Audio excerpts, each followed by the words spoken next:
All right, primarily on this side of the coach, it's going to be mostly storage, but we do have some appliances we want to point out. This one here in a plastic vent will be the back side of your refrigerator. Most likely you won't need to get in there unless you're having some kind of service difficulties. Your next vent here, they're extremely hot when in use. This is the furnace exhaust. This particular coach has 2 furnaces, so do be aware if you've got them on to keep the kids away and keep the lawn chairs away from those exhaust vents.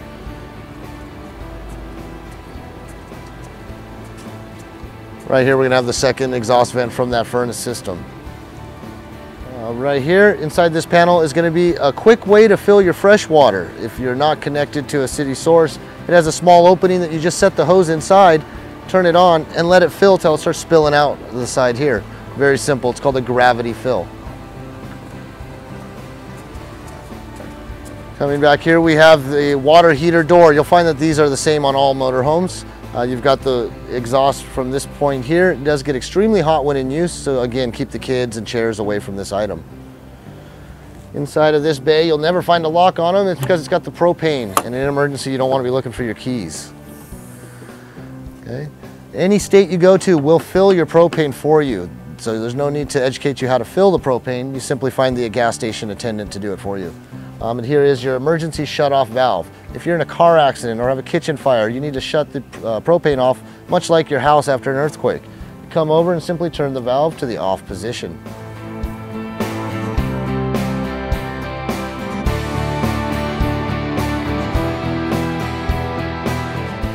All right, so you may be in a coach that has a 110 operated Girard awning for outside.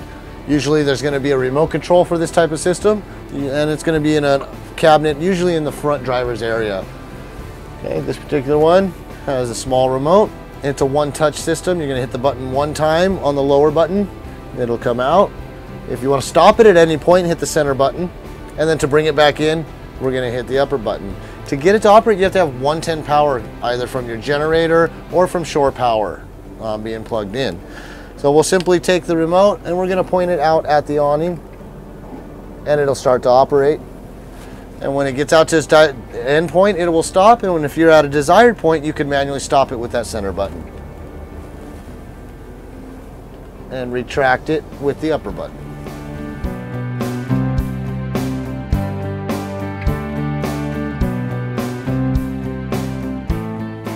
Okay, next we have our awning.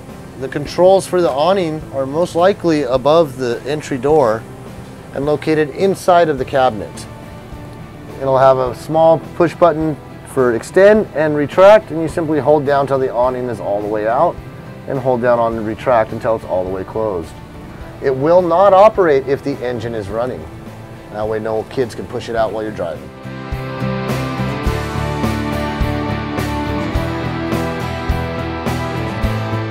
All right, we're going to go through the operations of your manual awning. First thing you're going to do is locate the awning stick, usually stored in a storage compartment. Second, you're going to go ahead and squeeze the clips on each arm to release the clips. Those are travel safety features to keep it from opening while in motion. So we're just going to simply squeeze them and push them towards the coach. Second step is to take the stick, and up here you're going to unlock the awning by slipping that down.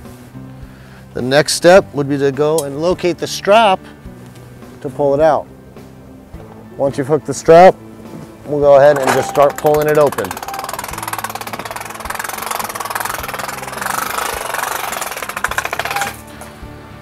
Once you see this little flap at the end, you know it's all the way down. It'll stop on its own. Okay, we'll go ahead and return to the side of it.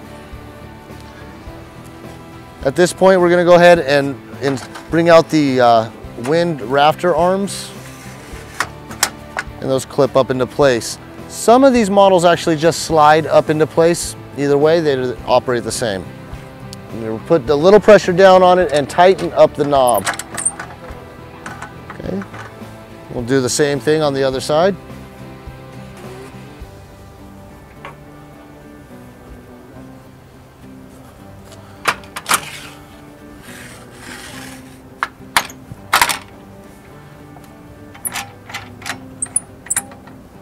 And at that point, we can go ahead and adjust it to our desired height. do so, there's a lever on the inside of the arm here. We're gonna lift up on the lever, take the weight of the awning in our other hand, and lift it up and drop the lever down into whichever adjustment you've picked.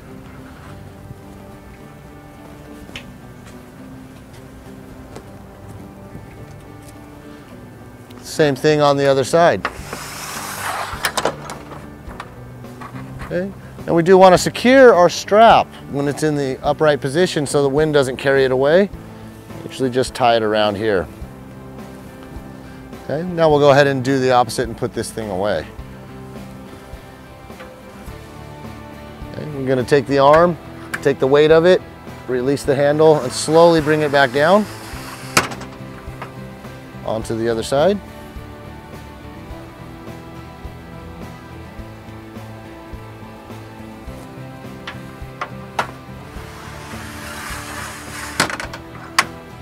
Then loosen your knob,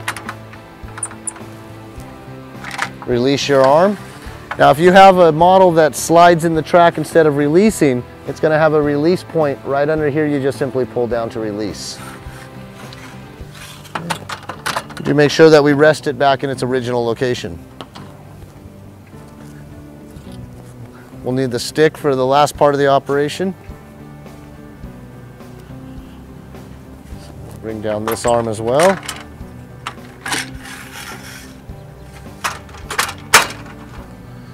Okay, at this point, there's a couple of pinch points on here. We don't want the kids helping. It's a one-man operation.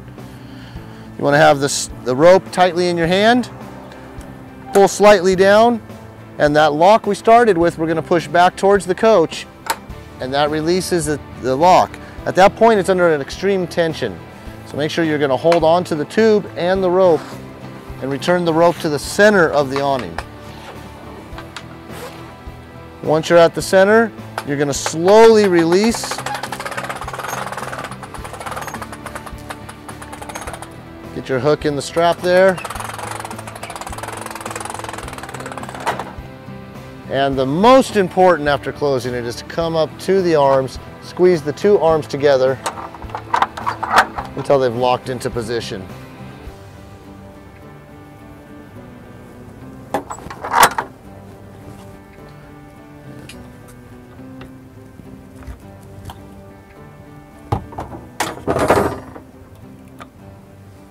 And that's it. Make sure you put it away when you go to bed and when it gets windy. Thank you.